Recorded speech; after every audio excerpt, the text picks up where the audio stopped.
அல்லேலூயா. என் தலையை எண்ணெயினால் அபிஷேகப்படுத்துங்க அப்படின்னு நம்ம சொல்லும் போது அவர் நம்மளை அபிஷேகப்படுத்துவதற்கு நம்ம வழியை கொடுப்பதில்லை.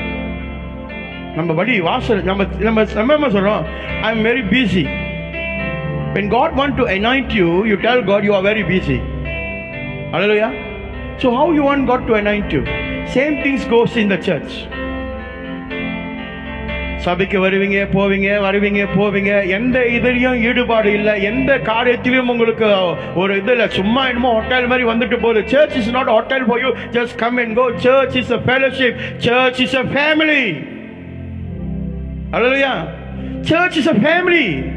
We are as a family of God. This is not a hotel for you just come and stay one night and just go back just like that. No. Change your mind please. திருச்சபைக்குள்ளாக நம்ம இருக்கும் போது நம்ம ஒரே குடும்பமாக காணப்பட வேண்டும். எந்த தொடர்பும் சபைக்குள்ள இல்லை, எந்த ஊழியத்திலும் அக்கறை செலுத்துவதில்லை, எந்த பணியிலும் நான் எதுலையும் இல்லை. நான் பாட்டுக்கு வரேன், நான் பாட்டுக்கு போறேன், அப்படின்னால உட்காந்து ப்ரே பண்ண நான் பாட்டுக்கு போறேன் சொன்னா எப்படி ஆண்டவருடைய ஊழியத்தை நீங்க எடுத்து செய்ய போறீங்க? All the churches today same. ஒரு ஊழியக்காரன் சபையில் இருக்கிறானா அவன் வந்தவங்களுக்கு எடுத்து எல்லாத்தையும் நீங்க இதை செய்யுங்க, நீங்க அதை செய்ய கொடுக்க மாட்டாங்க. ஆண்டவருடைய வழிநடத்தல் இல்லாம அதை கொடுக்கவே மாட்டாங்க. அவங்களுக்கு தெரியும். ஒருவேளை ஆண்டவர் அவங்கள்ட்ட கொடுத்து செய்யுங்க சொன்னா கொடுத்து செய்யறவங்களுக்கு அந்த அக்கறை வேணும். நம்மளை நம்பி கொடுத்தாங்க அந்த ஊழியத்தை நம்ம செய்வோம் ஒழுங்கான்னு சொல்லி நம்ம என்ன செய்யணும்? தன்னை அர்ப்பணிக்கிறவர்களாக காணப்பட வேண்டும். அது ரொம்ப அவசியம். ஆனா இங்க என்ன நடக்குது, ஏது நடக்குதுன்னா எனக்கு எதுவுமே கொடுக்க மாட்டாங்க, எனக்கு எதுவுமே செய்ய கொடுக்க மாட்டாங்க. ஏன் தெரியுமா எதுவும் கொடுக்க மாட்டாங்க? நீ சும்மா வந்துட்டு போறவங்களுக்கு நாங்க எப்படி எந்த ரீதியில நான் கொடுக்கிறது சொல்லுங்க? ஆண்டவர் சொல்லாம ரெண்டு காரியம் உலகத்துல மேனேஜ்மெண்ட் சொல்லுவாங்க. மேனேஜ்மெண்ட் ரீதியில் என்ன சொல்லுவாங்க, அவங்க இப்பதான் வந்திருக்கிறாங்க, அப்ப நம்ம என்ன செய்வோம், இப்ப ஒன்னும் கொடுக்க வேணாம், அவங்க வரட்டும், அப்புறம் எல்லாம் ஓகேவானா ஆவிக்குரிய இதெல்லாம் பார்த்து நம்ம கொடுப்போம். அது மேனேஜ்மெண்ட். இப்ப ஆவிக்குரிய ரீதியில் ஆண்டவர் சொல்லுகிறார் குடு அப்படின்னு சொல்றாரு. இப்ப என்ன தீர்மானம் எடுப்பீங்க அந்த இடத்துல? யாருக்கு நீங்க செவி சாய்ப்பீங்க? மேனேஜ்மெண்ட்டுக்கா இல்ல ஆண்டவருக்கா? ஹல்லேலூயா. You never make a good choice because you don't have the Spirit of the Lord to lead you. You don't have the Word of God in you to lead you. Which one to choose? Management is important, but more important is the leading of the Holy Spirit. He is the head of the house here. Christ is the head of the house. He is the boss. He is everything. Listen to Him. Hallelujah. We must listen to Him. பிரியமானவர்களே, இந்த பழைய ஏற்பாடை நம்ம பார்த்தோம்னா இந்த எண்ணெயால் அபிஷேகப்படுத்துகிறது என்ற காரியத்தை பழைய ஏற்பாடை நம்ம எப்படி பார்க்கிறோம் என்றால், ஆசாரியர்களை அவர்கள் எண்ணெயினால் அபிஷேகப்படுத்துவார்கள். ஒரு இடத்துக்கு, ஒரு ஊழியத்துக்கு, ஒரு சபைக்கு, ஒரு டெபர்னக்கல்ஸ்க்கு, ஓகேவா, அவர்களை தேர்ந்தெடுக்கப்பட்டு தனியாய் பிரித்து அவர்களை எண்ணெயால் அபிஷேகப்படுத்துவாங்க. எதுக்குன்னா இன்னுமே தேவனுடைய அருள்பணி ஊழியத்தை இவர்கள் தான் செய்வார் என்று அநேகருக்கு வெளிப்படுத்துவதற்கு ஆசாரியர்களை ஆண்டவர் என்ன செய்வார்? ஜனங்க என்ன செய்வாங்க? பழைய ஏற்பாடுல தேர்ந்தெடுத்து எண்ணெயை ஊற்றி ஒரு என்ன சொல்லுங்க, ஒரு செலிப்ரேஷன் மாதிரி, ஓகேவா, இதெல்லாம் செய்துட்டு ஜனங்களுக்கு வெளிப்படுத்துவாங்க. இன்னையிலேருந்து இவரு தான் இந்த இடத்துக்கு, இந்த கோயிலுக்கு என்னது ஆசாரியாக தேர்ந்தெடுக்கப்பட்டிருக்கிறார், இவர் தான் இனிமே இந்த சபைக்கு ஊழியம் செய்வார் என்று ஜனங்களுக்கு வெளிப்படுத்துவாங்க பழைய ஏற்பாடு. அப்ப எல்லாருக்கும் தெரியும், ஓ இவரா. அல்லேலூயா. இரண்டாவது பழைய ஏற்பாடுகள் நம்ம பார்த்தோமானால் யாரை ஆண்டவர் பயன்படுத்துவார்?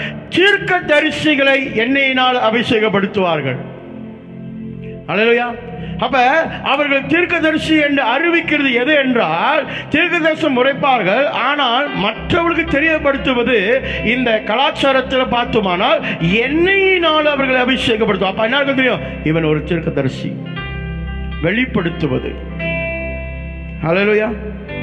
நல்ல கவனம். மூன்றாவது, இது மாற்ற முடியாத ஒரு எண்ணெய் ஊற்றி அபிஷேகப்படுது.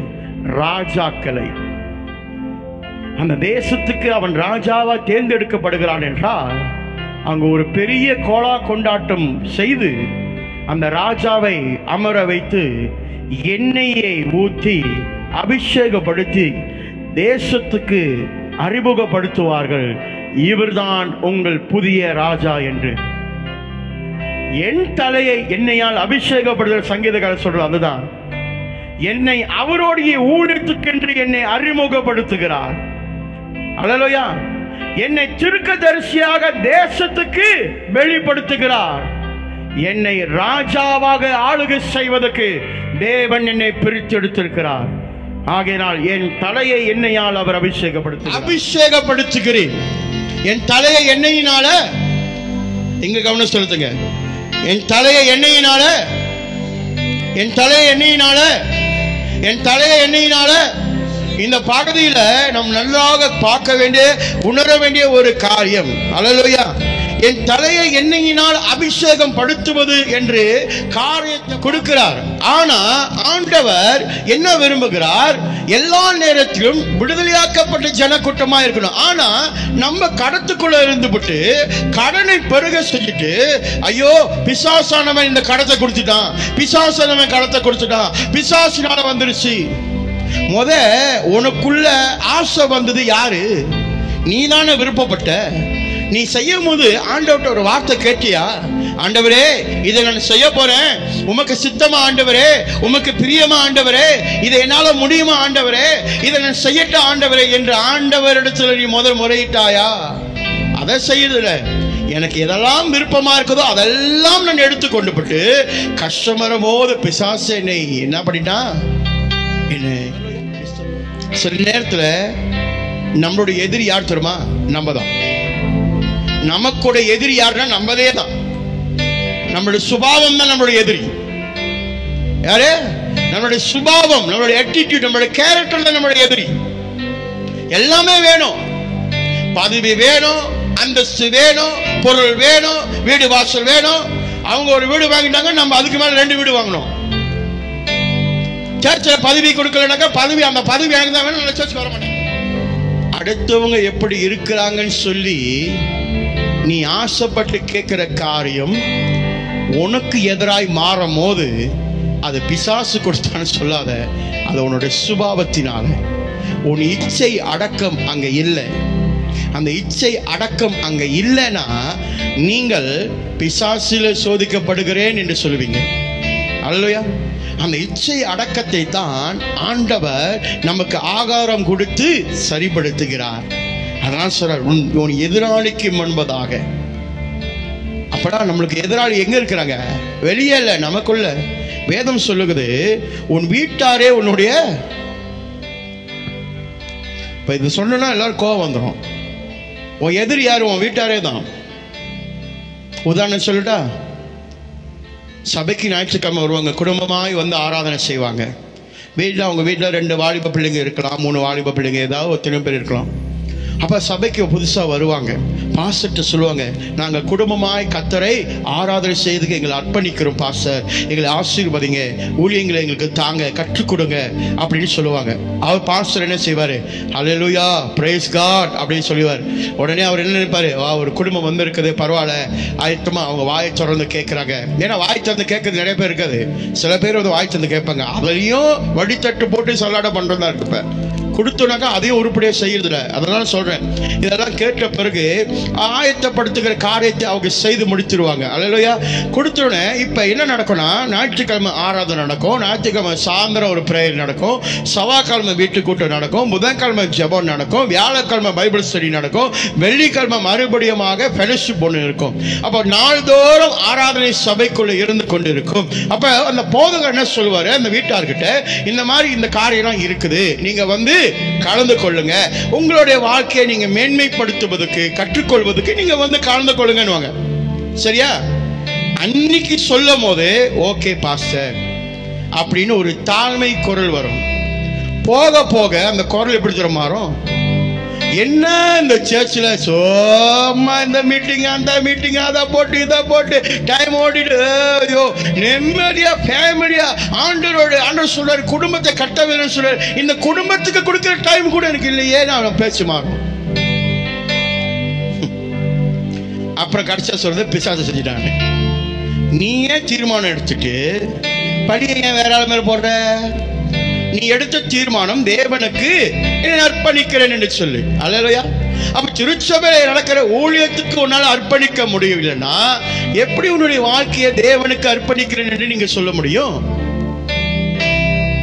அல்லேலூயா. அப்ப என் சத்துரு யாரு? இப்ப நானே, என் சுபாவம், என்னுடைய விருப்பம், அதுதான்.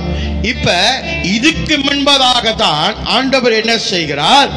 என் சத்துருவுக்கு முன்பதாக, இதுதான் முதல் என்னோட தடை. அல்லேலூயா. என் விருப்பம் என்னோட முதல் தடை. அன்னைக்கு விருப்பம் இருந்துச்சு, இன்னைக்கு விருப்பம் இல்லை. அல்லேலூயா. சில ஒரு கூட்டம் வரும், என்ன இதுல இல்லையா அந்த சபையில, என்ன வெறும் ஞாயிற்றுக்கிழமை ஜெபம் பண்றதானா அப்படின்னு கேட்பாங்க. ஆயத்தப்படுத்தினா யாரும் வர மாட்டாங்க. அப்ப நம்ம என்ன சொல்லுவோம்? மூணாவது ஒரு கூட்டம் இருக்கும், நானே ஆளுகை செய்யணும், நான் மட்டும்தான் ஆளுகை செய்யணும், பாஸ்டர் என்ன மட்டும்தான் பார்க்கணும், எனக்கு மட்டும்தான் கொடுக்கணும், அது இன்னொரு குரூப். அப்புறம் அந்த அந்த அந்த அந்த தீர்மானத்தினால, சரிங்களா, அந்த தீர்மானம் எடுக்கிறதுனால நாளைக்கு ஏதாவது ஒரு பிரச்சனை வந்துருச்சுன்னா உடனே என்ன சொல்லுவோம்? பிசாசு சபையை உடைச்சிட்டான். பிசாசு உடைக்கல, நீ உன் சுபாவத்தை மாற்றாம மனம் திரும்பாம செய்யும் போது சபை உடைக்கப்படும். அதுதான் சத்துருவுக்கு முன்பதாய். சில நேரத்துல பிசாசு வேலை செய்கிறானோ இல்லையோ, நம்ம பிசாசு ஒத்தாசை பண்ணுகிறோம். அது மட்டும் தெரியுதா?